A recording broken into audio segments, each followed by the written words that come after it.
4 দিনের রাষ্ট্রীয় সফর শেষে জাপান থেকে দেশের পথে রওনা হলেন প্রধান উপদেষ্টা। ঢাকায় পৌঁছাবেন রাতে। ঈদ উল আজহা উপলক্ষে রাজধানী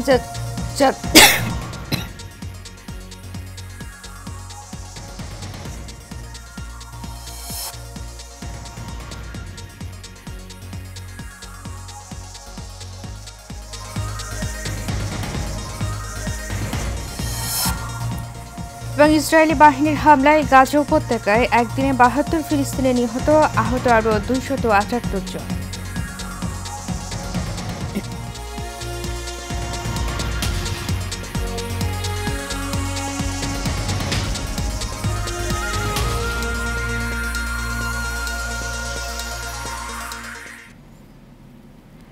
স্বাগত এশিয়ান নিউজে, সাথে আছি আমি উর্মি আক্তার।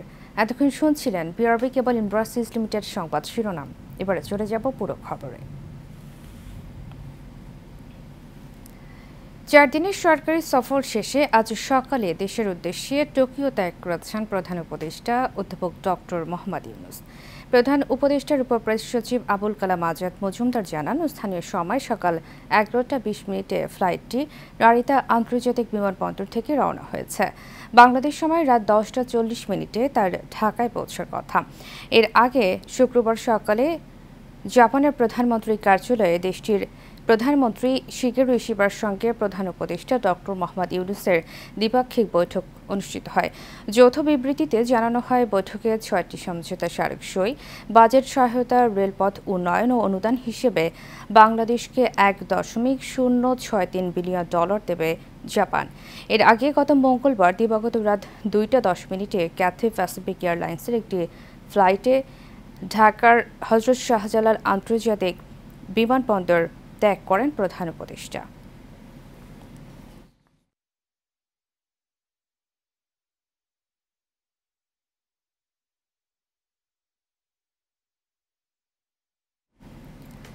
আসন্ন ঈদ উল আজহা উপলক্ষে বিশেষ ব্যবস্থায় ট্রেন পরিচালনা করছে বাংলাদেশ রেলওয়ে। ঈদযাত্রার আজ প্রথম দিন সকাল 6টা থেকে 9:30 পর্যন্ত ঢাকা থেকে দেশের বিভিন্ন গন্তব্যে 12টি আন্তনগর ট্রেন ছেড়ে গেছে। এর মধ্যে শুধুমাত্র রংপুর এক্সপ্রেস 20 মিনিট বিলম্বে ছাড়ে। সকালে রাজধানীর কমলাপুর রেলওয়ে স্টেশন ঘুরে দেখা যায়, ভোর থেকে হাজারো যাত্রী স্টেশনে আছেন। ঈদ উদযাপন করতে প্রিয়জনের কাছে ফিরতে মুখিয়ে থাকা মানুষদের পদচারণায় স্টেশন চত্বর মুখরিত। যাত্রীদের নিরাপত্তা ও শৃঙ্খলা বজায় রাখতে স্টেশনে 3 স্তরের চেকিং ব্যবস্থা রাখা হয়েছে। টিকিটবিহীন কেউ যেন স্টেশনে প্রবেশ করতে না পারে সেজন্য রেলওয়ে নিরাপত্তা বাহিনী, রেল পুলিশ এবং আনসার সদস্যরা যৌথভাবে দায়িত্ব পালন করছেন।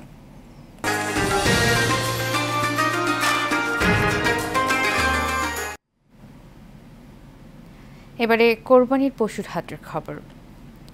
সাভারে গরু মোটাতাজাকরণে শেষ সময়ের ব্যস্ত সময় পার করছেন খামারিরা। তারা বলছেন, এবার গোখাদ্যের দাম বেশি হওয়ায় গরু পালনে খরচ বেড়েছে কয়েক গুণ।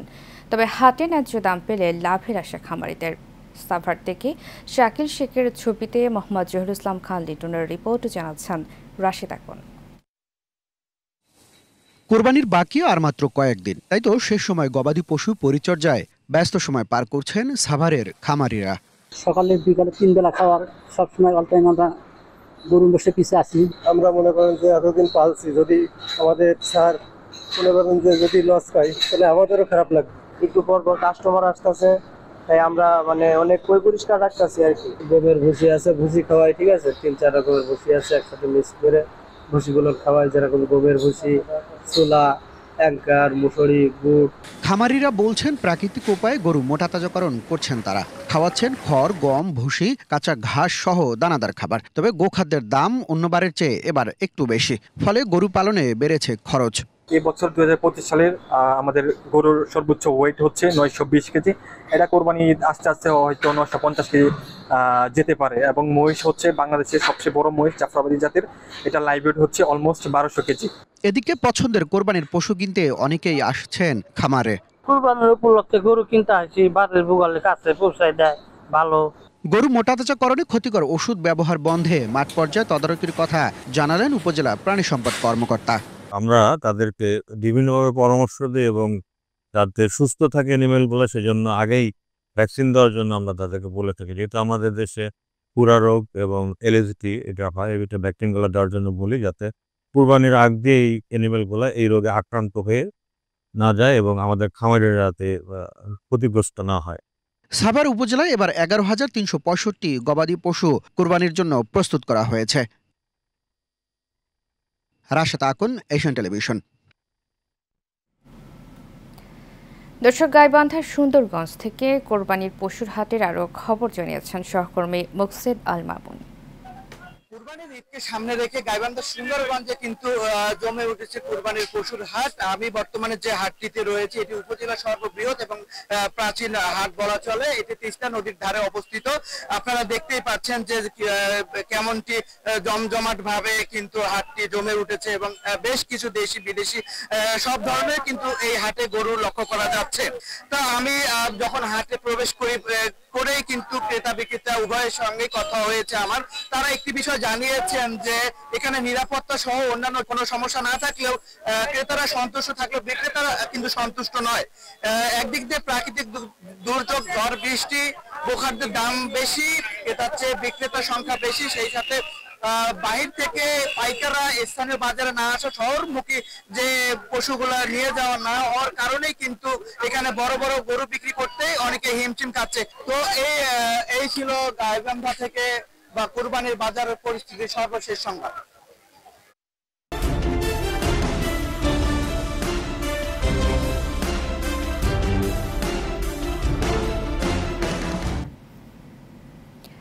যারা এলাকার জন্য কাজ করবেন এবং ক্লিন ইমেজের মানুষদের ভোট দেওয়ার আহ্বান জানিয়েছেন এনসিপির উত্তর অঞ্চলের মুখ্য সংগঠক সার্জিস আলম।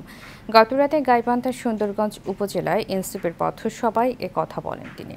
এ সময় তিনি আরও বলেন, এনসিপিকে অন্ধবিশ্বাস করার প্রয়োজন নেই, এনসিপির প্রার্থীকে ভোট দিতে হবে এমন কথা নেই। পথসভায় আরও বক্তব্য রাখেন কেন্দ্রীয় কমিটির মুখ্য সংগঠক ডক্টর মাহমুদা মিতু, নাজমুল হাসান সোহাগ। গাইবান্ধা সদর, সাঘাটা, ফুলছড়ি, গোবিন্দগঞ্জ, পলাশবাড়ী, সর্বশেষ সুন্দরগঞ্জ উপজেলায় এনসিপি আয়োজিত পথসভায় সার্জিস আলম সহ কেন্দ্রীয় নেতৃবৃন্দ অংশ নেয়। আমাদের দলের প্রতি আপনাদের অন্ধ সমর্থক হওয়ার প্রয়োজন নেই।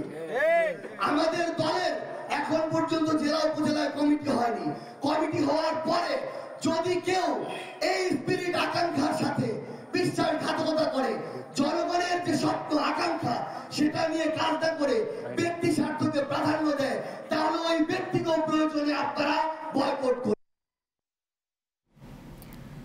শরীয়তপুর শহরে দিন দিন বেড়ে চলেছে অবৈধ অটোরিকশা। সড়ক মহাসড়কে বিশৃঙ্খলভাবে দাপিয়ে বেড়াচ্ছে এসব যানবাহন।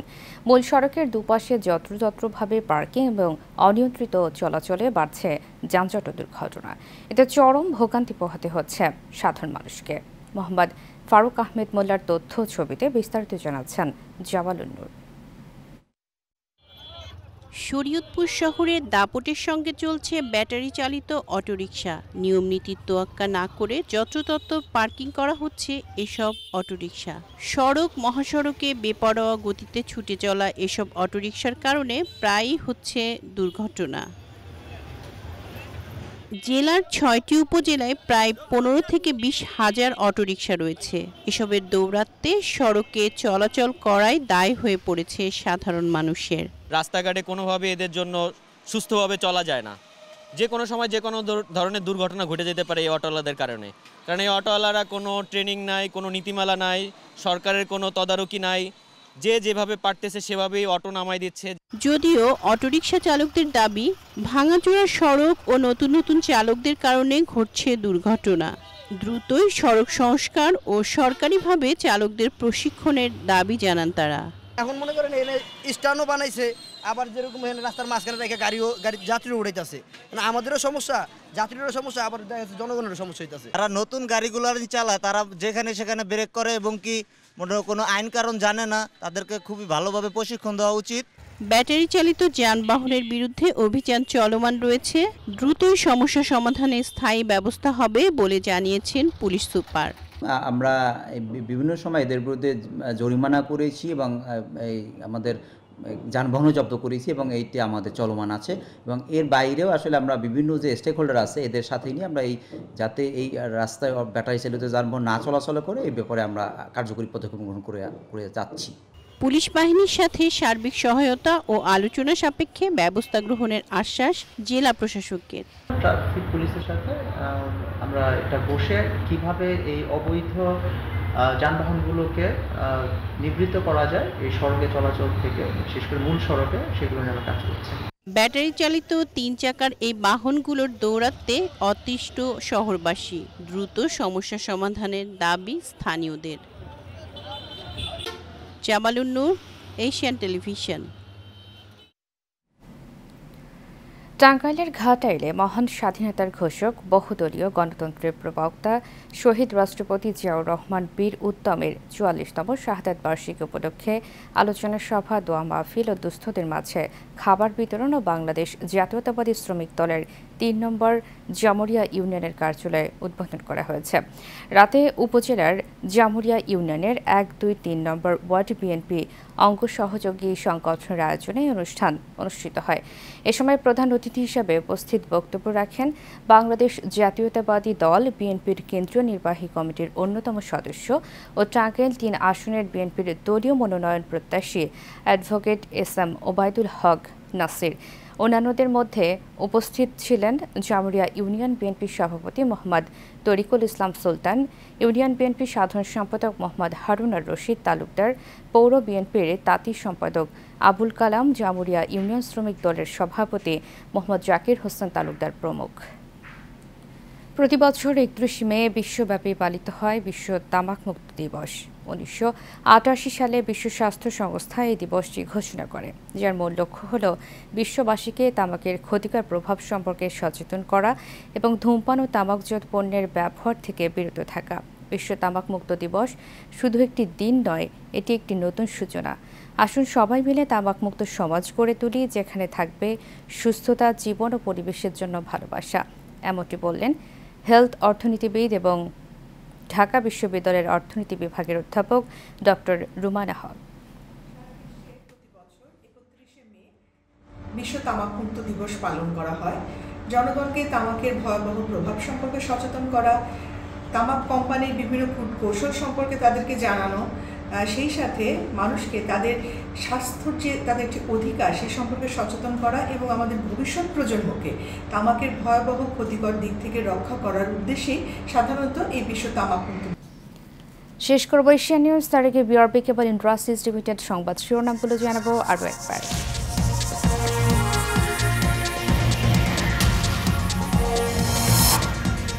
4 দিনের রাষ্ট্রীয় সফর শেষে জাপান থেকে দেশের পথে রওনা হলেন প্রধান উপদেষ্টা। ঢাকায় পৌঁছাবেন রাতে। ঈদ উল আজহা উপলক্ষে রাজধানী ছাড়তে শুরু করেছে মানুষ, সময় মতো ছেড়েছে ট্রেন, খুশি যাত্রীরা।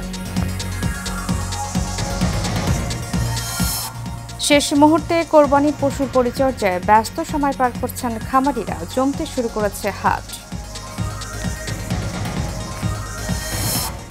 এবং ইসরায়েলি বাহিনীর হামলায় গাজা উপত্যকায় একদিনে 72 ফিলিস্তিনি নিহত, আহত আরও 278 জন।